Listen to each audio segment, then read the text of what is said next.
capítulo 11, versículo 1. Dice, es pues la certeza de lo que se espera, la convicción de lo que no se ve. Este es el primer texto, es un texto clave. Este texto nos habla de qué es la fe.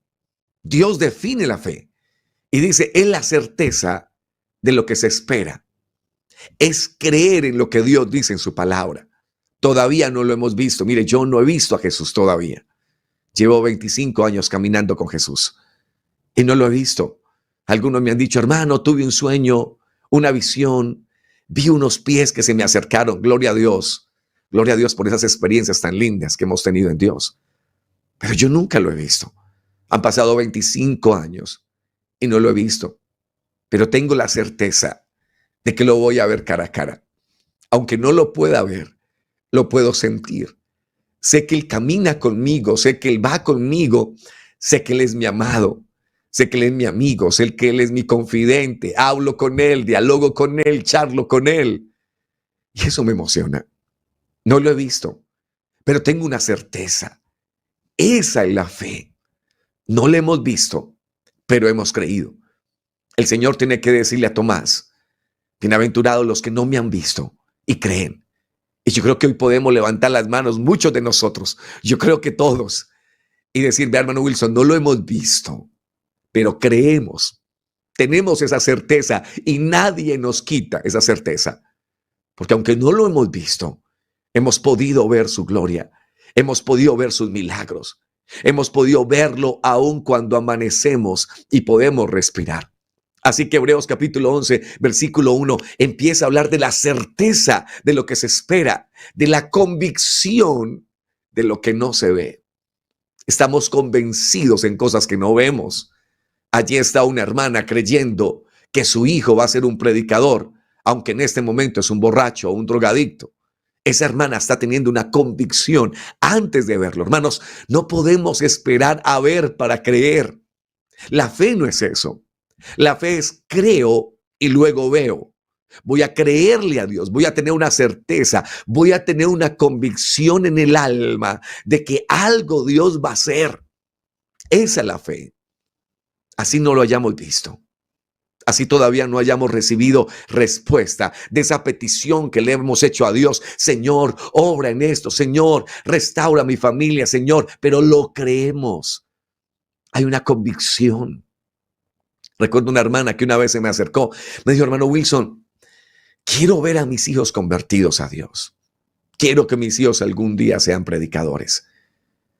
Y le dije, hermana, entonces empiece a decirle a ellos y a orar por ellos como predicadores. Y me miró y me dijo, ¿cómo así, hermano? Y le dije, sí, mire, esta es la fe. Usted debe primero creerlo y luego verlo. Creer en ese Dios, creer en Jesús, que Él todo lo puede hacer. Y la hermana comenzó a levantarse en las mañanas y ella dice que oraba, Señor, y oraba suavecito porque muchas veces tuvo problemas con sus hijos, de que mamá no esté orando, por favor, que no me deja dormir. Pero ella oraba allí y decía, Señor, aquí hay un gran predicador. Te pido que lo sigas usando, Señor, en ese sermón que va a predicar en estos días, Señor. Y la hermana, con sus palabras, estaba creyendo que sus hijos se iban a convertir en predicadores. Un año después, su hijo estaba predicando por primera vez en la iglesia. Y eso fue un momento tan bonito. Ella lloraba, me miraba. Y yo le decía, creerle a Dios vale la pena. En la convicción de lo que no se ve. Ahora el versículo 2 dice, porque por ella alcanzaron buen testimonio los antiguos. ¿Qué busca Dios en nosotros? ¿Cómo podemos tener un buen testimonio delante de Dios? Ese es el mejor testimonio. El mejor testimonio para Dios es creer. Ahora, yo quiero que usted se imagine esto. Nosotros nos levantamos y decimos, voy a testificar para la honra y gloria del Señor, que Dios obró esta sanidad. Voy a testificar. Pero otra cosa es que Dios se ponga de pie y diga, voy a testificar de esos hombres. Voy a testificar de Wilson. Voy a testificar de Jairo. Voy a testificar de Samara. Voy a testificar de Carolina. Que aunque vivió momentos difíciles, Ella me vio a mí como viendo al invisible. El testimonio de Dios es lo que más me emociona. ¿Sabe? Mi vida no tiene tanto que agradar a los hombres. Mi vida tiene que agradar a Dios. Y no importa si desagrado a todos, con tal de agradarlo a Él. Que Él pueda decir de mí, aquí hay un hijo que yo amo. Que pueda decir de mí, este es mi hijo amado, en quien me complazco. Este es ese cristiano que está allá. Es quizás el único de la familia. Pero allí está, sosteniendo la fe, creyendo en mí, escuchando este devocional. Que Dios pueda hablar de nosotros y que pueda decir que tenemos fe. Hay un momento en la Biblia que me impresiona mucho y tiene que ver con un hombre que es militar, es un centurión. Y este centurión manda a decirle a Jesús que con su poder sane a su criado, pero le manda a decir con los soldados que no tiene que venir, que solamente diga la palabra desde allá y ya. Y la Biblia dice que Jesús se maravilló de ver tanta fe. Me impresiona esa expresión. Porque ¿qué puede maravillar a Dios? ¿Qué puede maravillar a Jesús?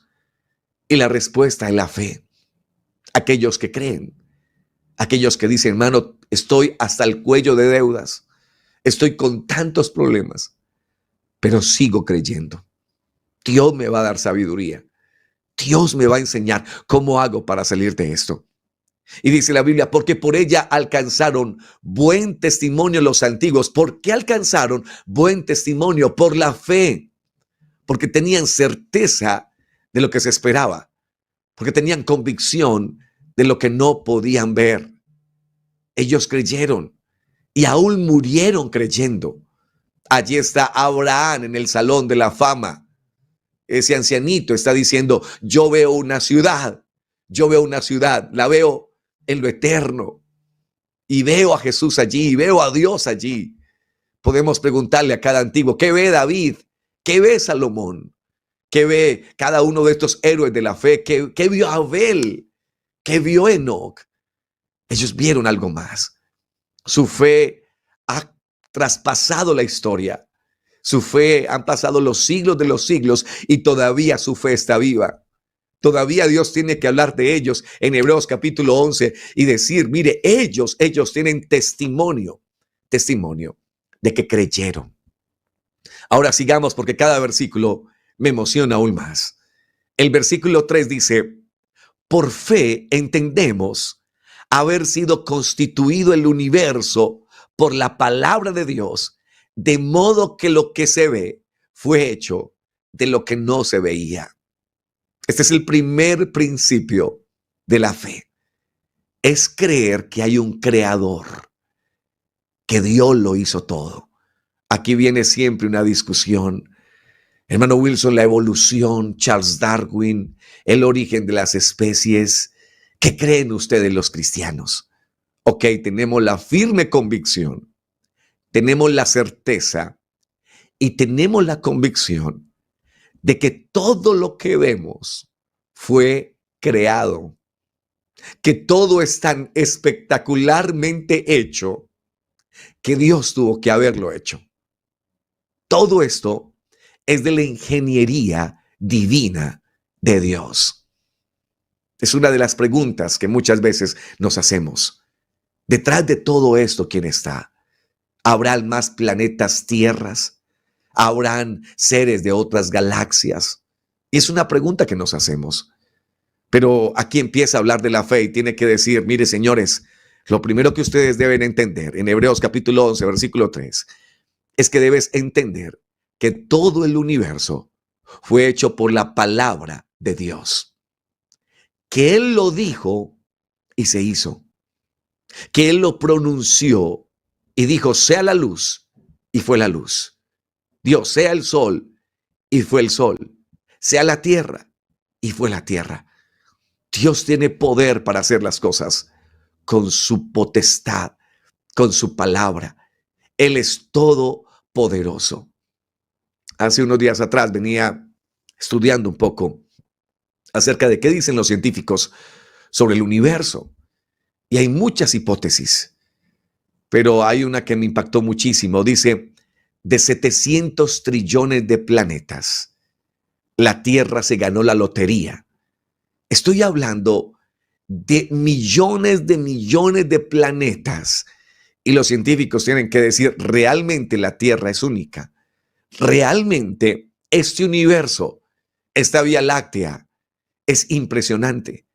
Porque la Tierra está ubicada en el lugar exacto, con un sol exacto, con una luna exacta, con una densidad exacta. Incluso Dios colocó una ventanita que se llama capa de ozono, o sea, la ventanita de Dios. Dios la colocó allí, como cuando usted va en el carro y puede tener la ventanita allí para poder ver hacia afuera. Pues bien, Dios colocó una ventana al universo. De ningún otro planeta usted puede mirar de la superficie hacia afuera. El único es el planeta Tierra. Y este planeta tiene cosas asombrosas. En el único lugar donde puede habitar vida es en la Tierra. Los científicos dicen 700 trillones y la Tierra se ganó la lotería.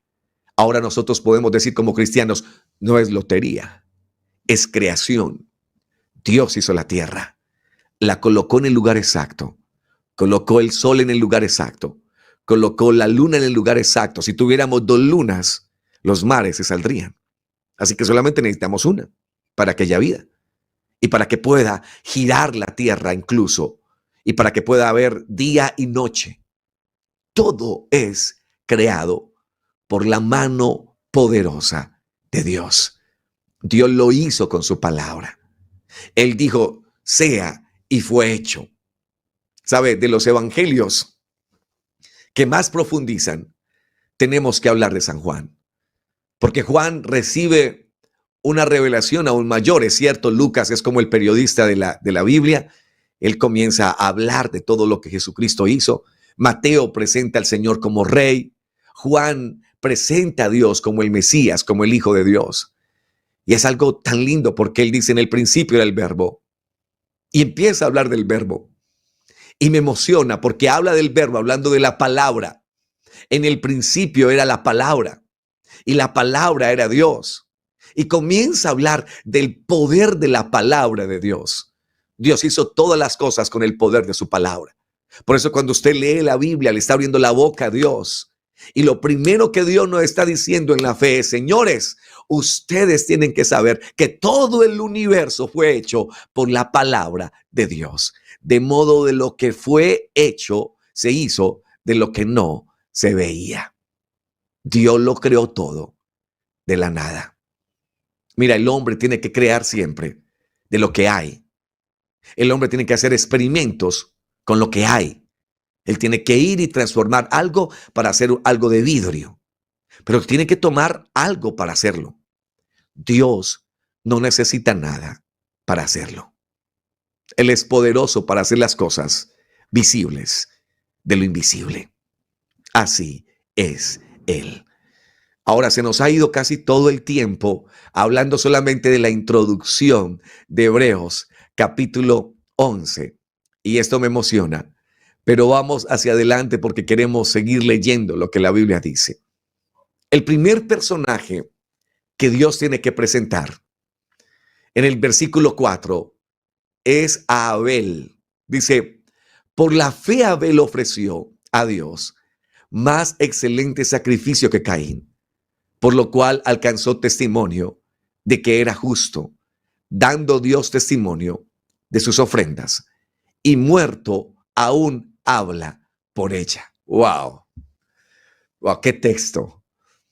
En el primer renglón de los héroes de la fama de Dios, en el primer lugar del salón de la fama de Dios, aparece un personaje.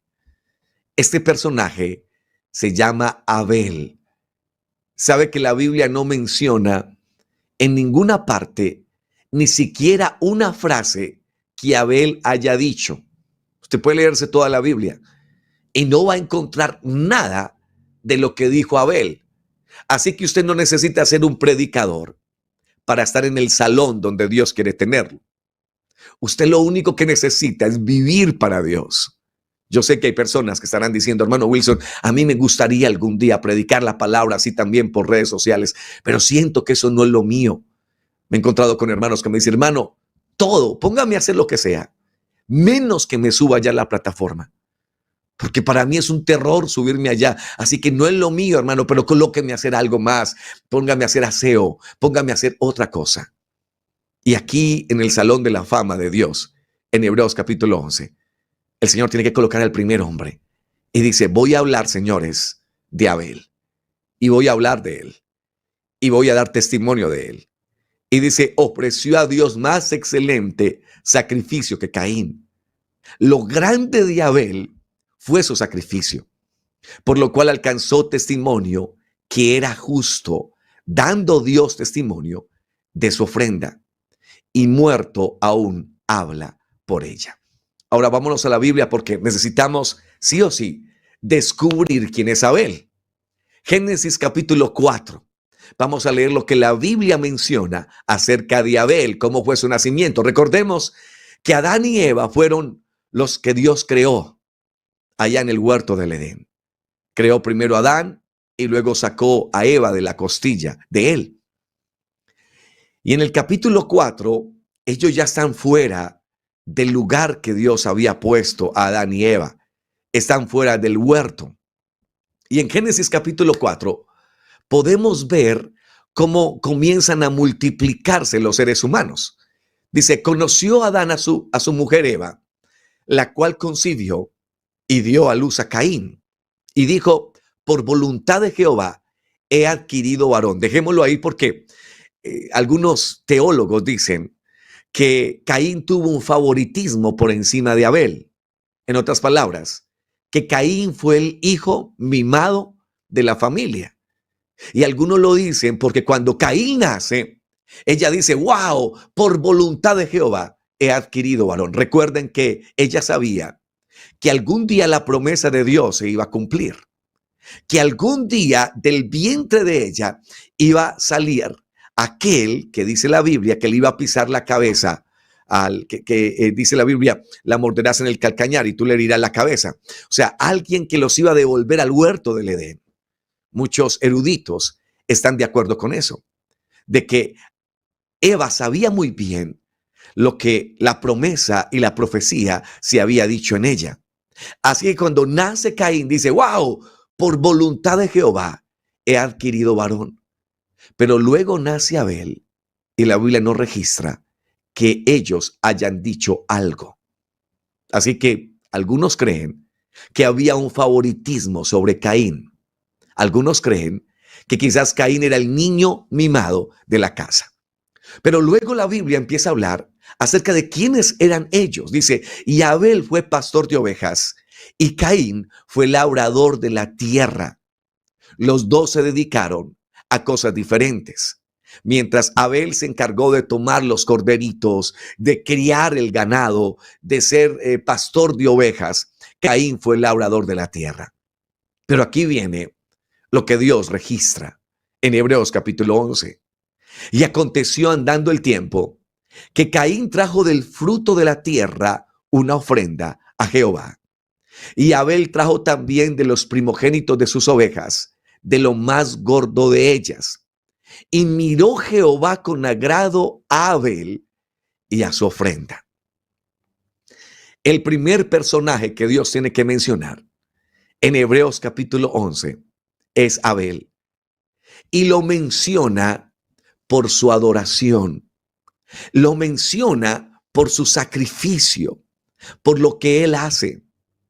Mire, yo estoy convencido de que uno tiene que aprender a adorar a Dios. Yo estoy convencido que la respuesta de alguien que ama a Dios es la adoración. Darle lo mejor a Dios. Darle nuestra vida a Dios. Alguien le pregunta a Jesús y le dice, ¿cuál es el principal mandamiento? Y Jesús entonces les da el Shema. Oye Israel, Jehová nuestro Dios. Jehová uno es, pero no se queda allí. El Señor dice, y amarás a ese Dios único, con todo tu corazón, con todas tus fuerzas, con toda tu alma. Me emociona ese texto, porque ese texto habla de la adoración. Lo que Dios más quiere es que lo adoremos. Adorar es entregarle a Dios todo lo que somos. Adorar es hacerlo con pasión, con ganas. Qué triste cuando uno va a una reunión, cuando uno va a un culto y el culto está apagado. Yo le digo a los hermanos, si un culto está apagado, es culpa nuestra, porque no hemos entendido que la adoración es para Él. Tristemente hay mucha gente que se reúne y lo que hace es sentarse, revisar su WhatsApp porque es tiempo de culto. Mire, a Dios hay que darle lo mejor. Hay que darle lo mejor en las mañanas, hay que darle lo mejor en las tardes. Pero especialmente cuando nos reunimos, cuando nos congregamos con otros hermanos, tenemos que darle a Dios lo mejor. Él nunca va a aceptar un sacrificio por debajo de lo que Él quiere. Él busca adoradores que le adoren en espíritu y en verdad. Si usted no ha aprendido a adorar, entonces hágase la pregunta, ¿yo amo a Dios? Porque la respuesta del que ama a Dios es la adoración. La respuesta del que ama a Dios es darle lo mejor. Mire, uno a veces se desgasta por muchas cosas. Y yo sé que hay gente que le pone todo el ánimo al trabajo y se esfuerza por trabajar. Y si están en ventas, quieren atender bien al cliente y quieren, mejor dicho, hacerlo mejor. Pero a veces llegan al lugar donde exaltamos a Dios y le dan lo peor a Dios. Le dan las migajas de su tiempo. No prestan atención a lo que Dios quiere hacer. Yo les decía a los hermanos, si hay un culto frío, es porque no hay adoradores. Porque donde hayan 2 o 3 reunidos en su nombre, allí está Él. El Señor quiere que la mejor disposición no sea para el negocio que tienes. El mejor momento de tu vida, el mejor momento es cuando estás conectado con Dios en oración. Es cuando puedes ir y reunirte con los hermanos. Mirad cuán bueno y cuán delicioso es habitar los hermanos juntos en armonía. Cuando vas allí, levantas tus manos y no te importa nada y estás cansado y estás con cargas, con muchas cosas, pero tú sabes que la adoración no es para el líder de alabanza. Tú sabes que la adoración no es para el pastor. Tú sabes que tu adoración es para exaltar el nombre del Señor. Y cuando levantas tus manos y exaltas a Dios, Abel nunca dijo una sola palabra, pero Abel fue un adorador. Abel le dio lo mejor a Dios. Una de las cosas que Dios le llama la atención al pueblo y que aún dice, malditos son con maldición. Y lo dice en uno de los libros que conocemos. Y habla de Malaquías, el último capítulo del Antiguo Testamento, el último libro del Antiguo Testamento. Tiene el nombre de un hombre. Se llama Malaquías. Y Dios tiene que decir, mire, ustedes me están dando lo peor a mí. Ustedes están buscando en la manada de ovejas qué oveja está más fea, qué oveja la tuerta, qué oveja la coja. Y entonces toman esa ovejita que está dañadita y me la presentan a mí. Y van y la llevan al templo. Y van y la llevan al sacrificio. Y el Señor utiliza como un lenguaje sarcástico, pienso yo. Y dice, ¿saben qué?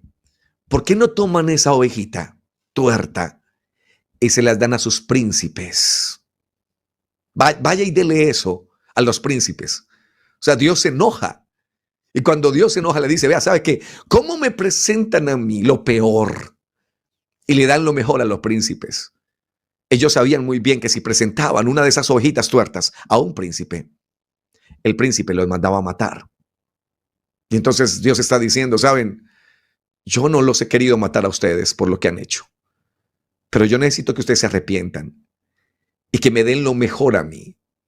No quiero el segundo lugar, ni el tercer lugar, ni el cuarto lugar.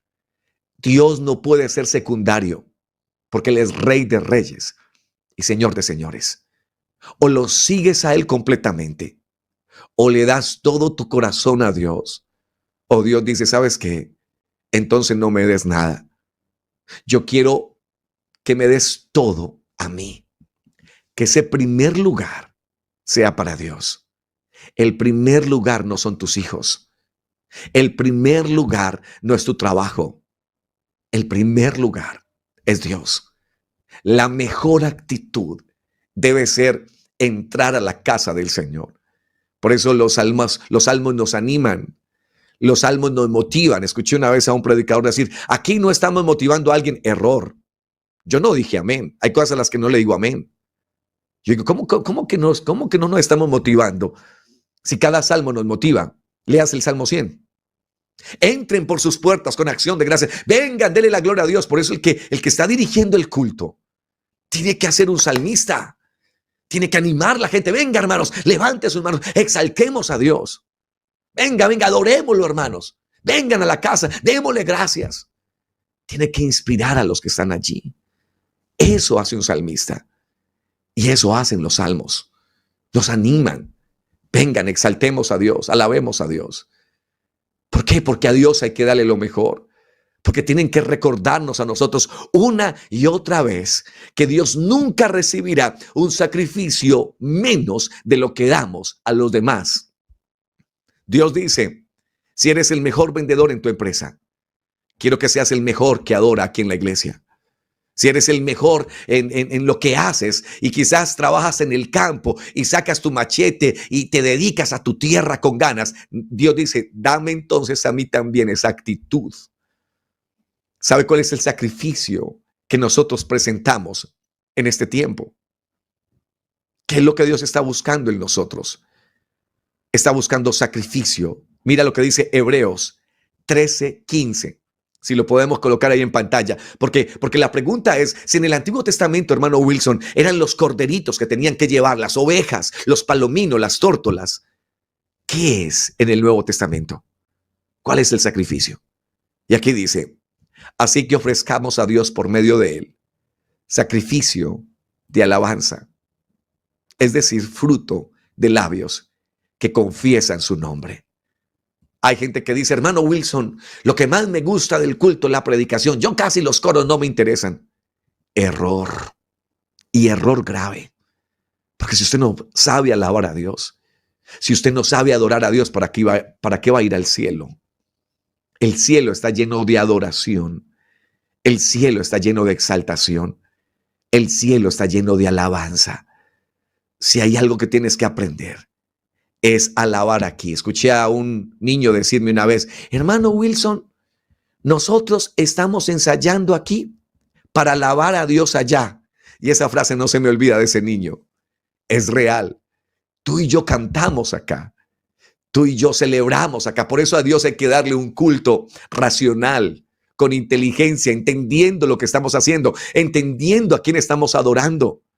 Dios está esperando que usted le dé un sacrificio, ya no un cordero como Abel, ya no un sacrificio como Abel, sino un sacrificio de alabanza. Eso significa que aún en el Nuevo Testamento hay sacrificios que tenemos que hacer. Así como Abel presentó un sacrificio, tú y yo tenemos que presentar un sacrificio. Yo sé que a veces es difícil, a veces tenemos tantos problemas, tantas dificultades. Y uno dice, ¿para qué alabar a Dios? Hoy no siento alabar a Dios. Pero hay una cosa, hay que hacerlo. Sacrificio es ir más allá de lo que yo puedo dar. Sacrificio es uno esforzarse. ¿Cuántos de nosotros hemos llegado a un culto desanimados con las manos abajo? Pero empieza la adoración, empieza la exaltación, empiezan a alabar a Dios. Alábelo, hermano, exáltelo. Y uno empieza a alabarlo y levanta sus manos. Uno está cansado. Ha tenido todo un día difícil, pero uno empieza a alabar a Dios, a exaltar a Dios, y el culto empieza a cambiar. Cambie usted los cultos. Vaya y adore a Dios con todo lo que tienes. No solamente en la iglesia, afuera también, pero cuando estés en congregación, dele a Dios todo. Dígale, Señor, este es mi momento más especial. Este es el momento en que yo puedo sentir tu gloria, y estoy convencido que mientras tú lo alabas, Dios comienza a descargarte.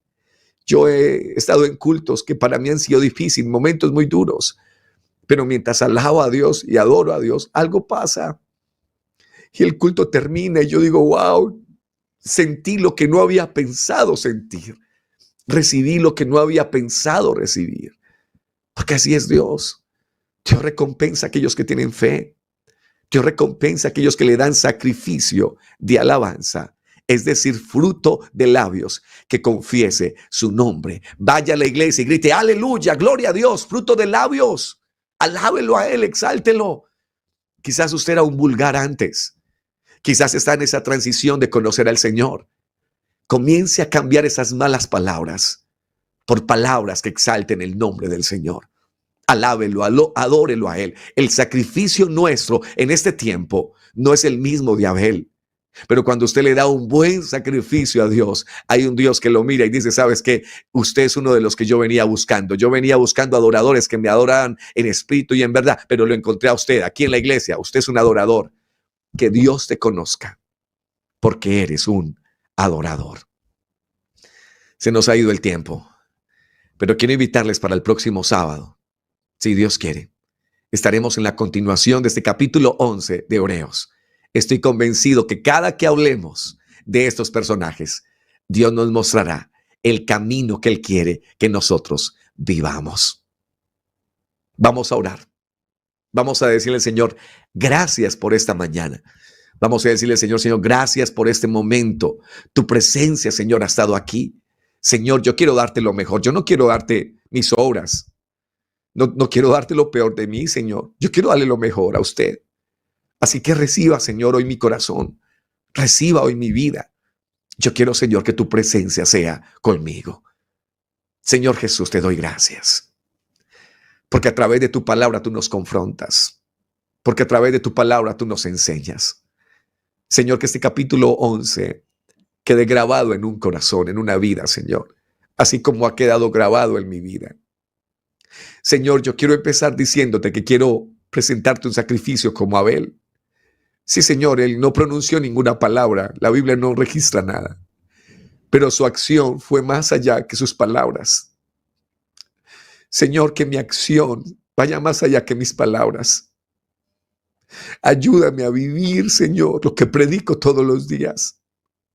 Enséñame, Señor, a tener esa fe de Abel, que sabía lo que te agradaba, que te presentó un sacrificio vivo. Señor, que mi vida pueda ser un sacrificio para tu honra y para tu gloria. Enséñame a vivir para ti. Enséñame, Señor, a caminar para ti. Que mi ofrenda la veas con agrado, que haya un olor fragante delante de ti, que mi adoración te guste, porque la hago con el alma. Que nunca se me olvide que no importa dónde vaya ni dónde esté, y si tengo que predicar o no tengo que predicar, que te dé todo lo que soy, porque todavía quiero seguir siendo ese adolescente que no predicaba, que no hablaba de ti, Señor, todavía, pero que te adoraba, Señor. Tú conoces nuestros corazones. Crea en nosotros un corazón contrito y humillado, Señor. Crea en nosotros un corazón que te aprenda a adorar. Porque en esta vida, Señor, tú eres el único que merece la adoración. Tú eres mi Salvador, tú eres mi Rey, tú eres mi primer lugar. Tú eres mi honor más grande. Tú eres la razón de mi existencia, Señor. Te adoramos esta mañana, te exaltamos. Y en este devocional de gloria en gloria, Señor, sé que hay muchos que están allí levantando su corazón, levantando sus manos, levantando sus vidas, diciéndole, Señor, que seas mi primer lugar siempre. Por favor, Señor, enséñanos a tener una vida como la de Abel, Señor. Que nuestras acciones hablen más que nuestras palabras. En el nombre de Jesús. Amén y amén.